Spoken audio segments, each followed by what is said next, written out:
What's going on, everyone? So the San Antonio Spurs bringing in both Harrison Barnes as well as Chris Paul did a couple things, right? One, it gave them two veteran players that come in, make an immediate impact on this team, but also help the long-term impact of this roster through just development. Look, I've said it before. Chris Paul, in my opinion, was the best thing the Spurs could have done outside of like landing Jokic or Giannis or something like that, right? Like getting Luka or something crazy, right? As far as just what Chris Paul is going to be able to do and bring to this team, bring to the young guys, Stephon Castle in particular, because he's supposed to be the point guard of the future, and just even guys like Trey Jones and Devin Vassell, Keldon Johnson, all these guys, I really do believe Chris Paul is going to be able to really have an impact on just their development. Harrison Barnes is the perfect kind of complementary 3-and-D guy, veteran, been there, done that, won a championship, was a huge piece and a huge part of that Warriors team. But also a guy that doesn't take away from what you want to do, right? Doesn't take away. He's not a guy that needs the ball in his hands heavily to be effective, right? He is a guy that is best off ball, catch and shoot, knock down the three. He's not a guy that's going to be very demanding. It's going to need his 15 shot attempts per game, anything like that. So these two guys really are two guys that are going to have a huge impact for the Spurs this season in a multitude of ways. But another big way is it gives the Spurs 2 of their 5 starters, which means that really 4 of your starting 5 is locked in, right? You have Chris Paul, you have Devin Vassell, right? You have Harrison Barnes, and you have Victor Wembanyama. Those 4, I'm pretty confident, are about as close to a lock as possible to be in the starting unit. And then there's just questions of like, what do you do with that kind of 5th spot? Do you move Harrison Barnes to the 4? And then do you go with like a Keldon Johnson? Do you try to go with one of these young guys, Champagne, somebody like that? Do you keep Barnes at the 3 and go with like a Jeremy Sochan at the 4? Right? For whatever reason, the Spurs really love Jeremy Sochan. I know Spurs fans are really split. Every time I talk about Jeremy Sochan, I get like a ton of comments that are like, he's trash, get rid of him. And then, the other half of the comments are like, no, he's going to be a stud. He's our Draymond. He's the next Dennis Rodman, all that stuff. Personally, I don't think he's ready. If you are serious about trying to make some real strides in the starting unit, right? Like, you might not have a choice because it's kind of like, what else are you going to do? But personally, this is just me. And of course, I want to hear your thoughts and opinions down in the comments below. I don't think you go with any of those guys. I think you leave Keldon Johnson as your 6th man off the bench. I think you leave Jeremy Sochan as, that power forward off the bench. You have Wesley and all these other guys that I think that you kind of find spots in here and there. But I think for your 5th spot, I think you go with Chris Paul, then you go with Harrison Barnes, and then you go with Devin Vassell, and you go with Victor Wembanyama. But I think you put Harrison Barnes at the 4. You go with, I guess you could do either 2 or the 3 with Devin Vassell. And I think you start the rookie. I think you go with Stephon Castle as that athletic, point of attack, sizable sort of 3-and-D wing this year. I know he's supposed to be the point guard of the future, but you have Chris Paul right now who's going to try to shape him and mold him, and that doesn't mean you can't play Castle at the point guard on occasion, right? Like, you play Chris Paul the first 5 minutes or whatever. You play him till the 7-minute mark, and then you could always slide Castle over to the point, see what he could do. But I also don't think that Pop is going to give him that level of responsibility right out the gate.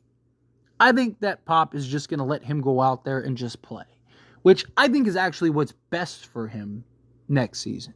As a rookie, just go hoop. Don't worry about having to be this star playmaker, right? We have practices.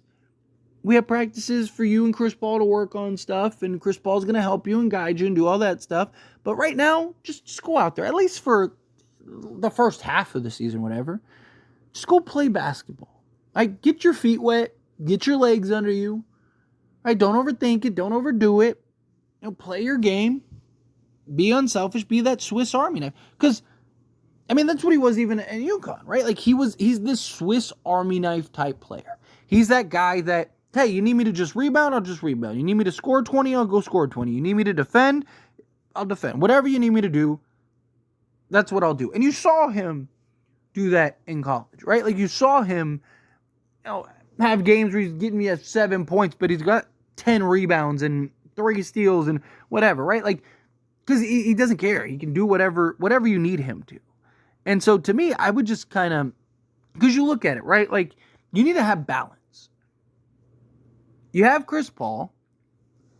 You have Devin Vassell, who, has his moments, but not a good defender, right?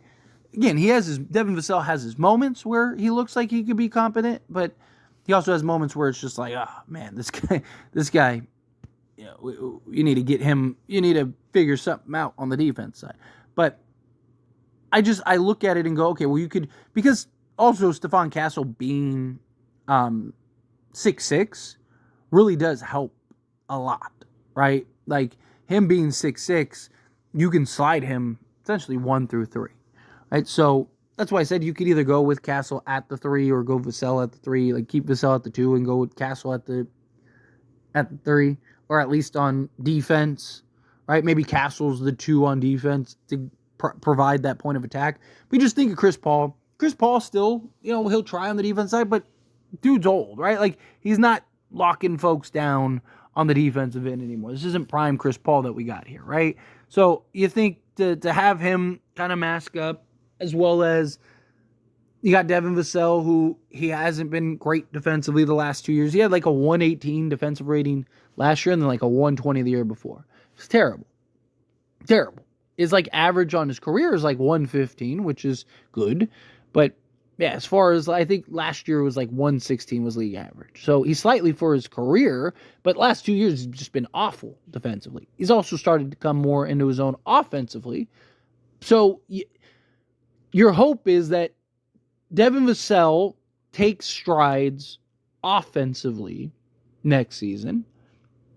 And then you're hoping that Stephon Castle can kind of be your, like I said, your Swiss Army knife. He can kind of be the guy that does a little bit of everything for you. He can be the guy that, now you have him and Victor Wembanyama as your primary. You got your point of attack and you got your shot blocking big that basically can do everything. He's not just a shot blocking big, but you get my point, right? Low post, present, and then you got the perimeter guy. Chris Paul can still do stuff. Devin Vassell can do stuff. And now you got Harrison Barnes, who can be that versatile defender out on the perimeter as well, right? So you basically got 4 guys that can spread out on defense, out on the perimeter. Again, some not so great, some, and then now you allow Castle to kind of be that guy for you defensively. Kind of allow him to, hey, just focus on the little things, right? Again, get your feet under you. You make some mistakes. You're gonna submit some fouls. You're gonna do some stuff. Definitely gonna be some things, right, that you're going to have to continue to work on and improve, but that's part of the game, right? Take time, do what you got to do, and just let the game come to you, right? Before you just go and start handing him all these responsibilities and stuff. But anyway, as always, this is a discussion, and I pass a question on to you. Let me know your thoughts and opinions down in the comments below. What do you think? How do you feel? What are your thoughts? Do you think, that's the best course of action? Go with Stephon Castle, you bring him in, you run him as like that Swiss Army knife, just defensive, rebounding, whatever he gives you point-wise, he gives you point-wise. I do think, no, like, you need him to be the point guard. He should be your primary backup. I think, at least, again, the first half of the season, I think you just kind of let him just go play ball, right? Don't overthink it. Don't overdo it.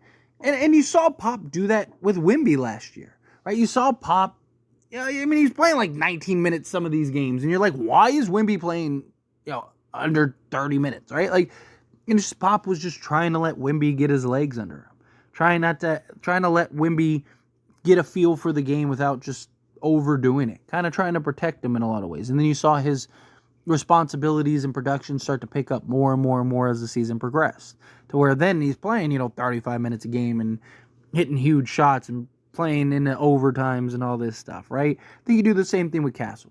I think you kind of have him come in. You have him, you don't give him insane responsibilities right out the gate. You kind of give him the first, quarter, maybe half the season to just kind of learn the ropes a little bit, and then start slowly evolving his role into, maybe even the full-time backup point guard, or maybe he's still starting at the 2. You're kind of playing Trey Jones in small spots, but for the most part, you got Castle really sliding in and stepping up. Plus, Chris Paul is going to miss probably 20 games plus, right? So you're going to get moments where you're going to need guys like Trey and Castle and stuff like that. But again, however you feel, whatever your thoughts are, let me know down in the comments below. That being said, if you haven't liked this video, hit that like button. Helps me a lot. We enjoy these types of videos, and I truly appreciate it. Not subscribe channel, hit that subscribe button. Turn on the bell notifications. Appreciate y'all. See you in the next one. Thank you.